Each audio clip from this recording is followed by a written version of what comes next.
Oh, look how clean the apartment is. I cleaned for you. I love it. You look beautiful. I did a little bun today because I love that. I'm working with like 2-day-old unwashed hair. Story of my life. So I felt like that was the best look. But yeah. Is it okay? Dirty hair's fine. Dirty apartment. I mean, I would pay into mine, but I'm packing. I've been in Canada for a month and a half. So it's a shit show over here. But how are you? Oh, I am so well. I'm so excited to talk to you today. We're matching in our white cozy I know, sweater. love it. It's winter white. It's getting crisp. Gotta do it. And I was actually watching the Food Network this morning while I was working, and I felt like I needed to do that to prep for you a little bit, like a little garden, put in some of that work, and it just felt right. So I love that. So excited to talk to you today. All things wedding right now for you, correct? Apparently, yeah. Tell me about what's been going on being like a COVID bride kind of. I actually have a wedding this weekend, Saturday. Oh, well, listen, I mean, it's been a wild ride. I was supposed to get married in September in Italy, and obviously the country won't let us in. I don't blame them. So we've kind of had to postpone everything to next year. But, it's interesting doing interviews like what it's been like to be a bride, but I haven't really felt bridal at all because my engagement party got canceled. My civil ceremony's been canceled. So it's all just kind of like I'm waiting for the rest of the world to open up. You know what I mean? Yeah. How'd you make the decision? I mean, obviously it sounds like it was kind of made for you a little bit, but how did you make the decision to really just postpone and wait for the world to open up instead of, doing what some people are doing and just going ahead and getting married? Well, so Jeff and I, before we go to Italy, we have to get legally married anyways in the States just to make it easy.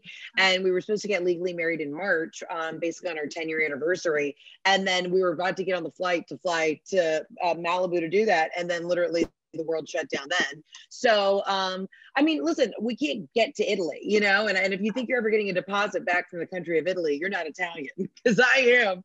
Yeah. And my fiance is too. And I was like, no, like Italy, they're like, when are they giving you your money? So, I mean, really, I just wanted to have a reason to celebrate. And I want to be people to be able to travel and feel safe and have a good time. And, there's a lot of people that are going ahead with their weddings and more power to them if they can do it in a way that they feel comfortable. But I said, I still want to have that magical moment. So I'm just going to have to pump the brakes, pause, and we've rescheduled it for next summer. So let's hope it can happen.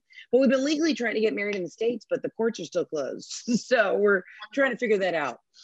I completely agree with your decision because I'm the kind of person that I have been dreaming about the day forever. Like I want it to be perfect. I want it to be the way I want it. And in like the least bratty way possible, that's exactly what I would do too. Right. Yeah, I mean, what are you supposed to do? There's a lot of brides who are just kind of, you have to be flexible. You have to go with the flow because obviously we're in a global pandemic.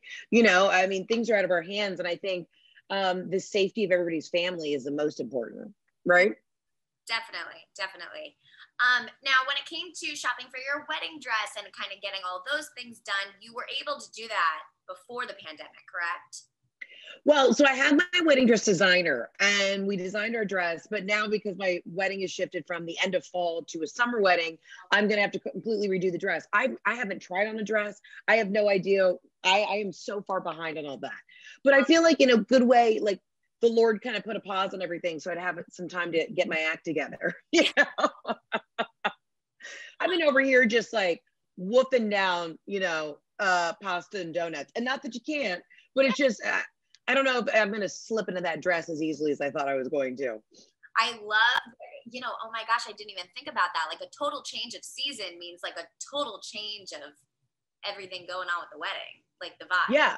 Yeah. Oh, totally. And I just feel bad too, because it's in an international destination and, people have to plan out 6-9 months to book flights and get all that. So we haven't even really announced the new date because I said, let's just see how the rest of the year goes. And then I guess it's like book at your own risk. I don't know what to tell anyone, Now, you and your fiance obviously have been quarantining together. You've been together for a while. What have you kind of learned about each other through this quarantine process that maybe you didn't know before?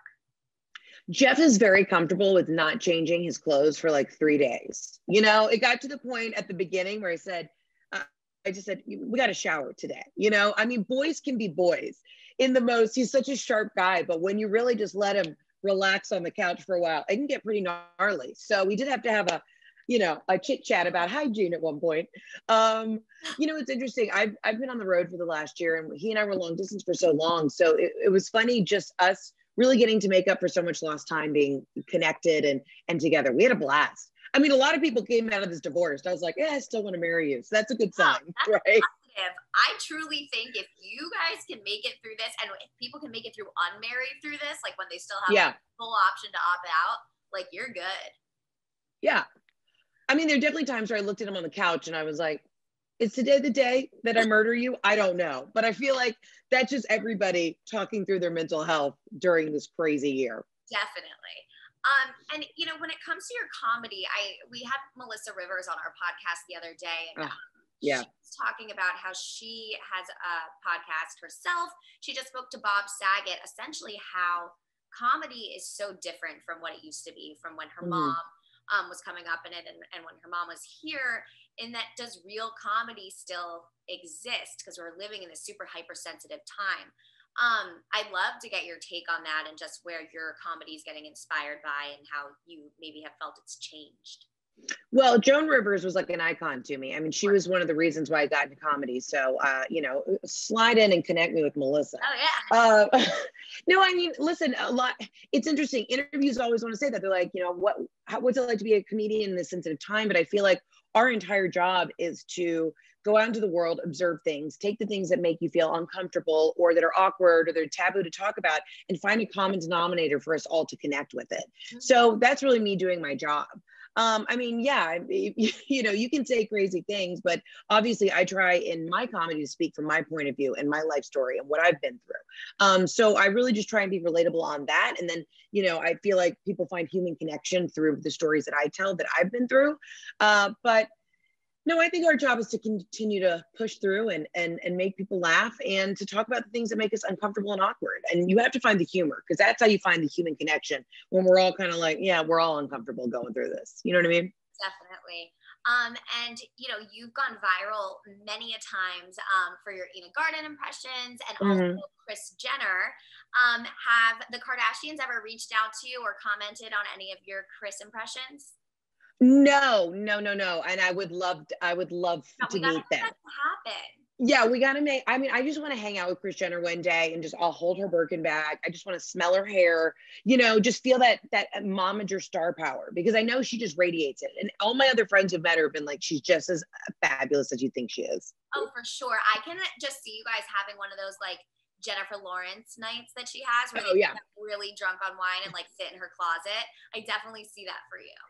Yeah, that's a dream. So I'm adding that to the vision board for 2021. Thank you so much for just, popping that reminder in the back of my head. So I'll add that to my vision board later. What I'm here for: clean apartment, manifestation for Heather. There you go. That is it.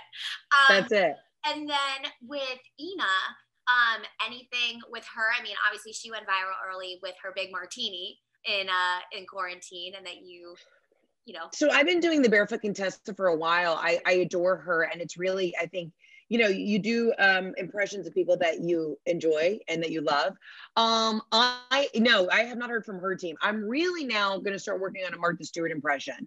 Because I feel like Martha still runs her own Instagram account. I think everybody else is a little too big. They're probably not looking on the day-to-day, DMs, but I feel like I'm this close to Martha. Martha still seems like grounded and like an OG, I'm just trying to get invited to that house in Connecticut and, eat fancy food, crab claws, and drink martinis all day. Yeah, maybe Snoop will make an appearance. That would be great for you. That would be a dream. Absolutely. Yeah. Now tell me about your collaboration right now, the Not Winter 2020 issue. Yes. On the cover of a magazine. Still talking weddings despite yours being pushed to next year. So tell me just a little bit about that.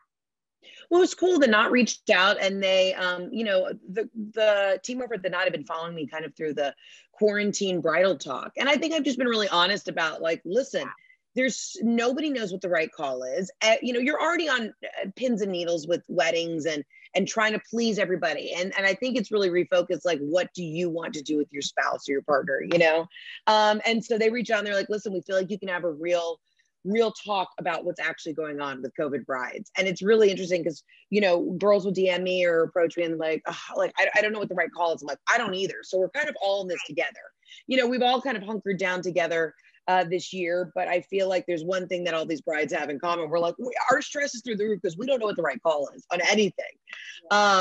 So it's just been really cool to kind of share that story and my thoughts and opinions and giggle a little bit. And really the moral of the story is like hunker down and be flexible because that's all you can do, Yeah. How did you come to such a positive outlook on it and a very kind of, just go with the flow kind of attitude? Because I feel like I'm very uptight and I would be like so neurotic. Right. Well, there's really no other choice, yeah. Right? Like, what are you going to do? It's either like the safety of your guest or, you being a complete bridezilla monster.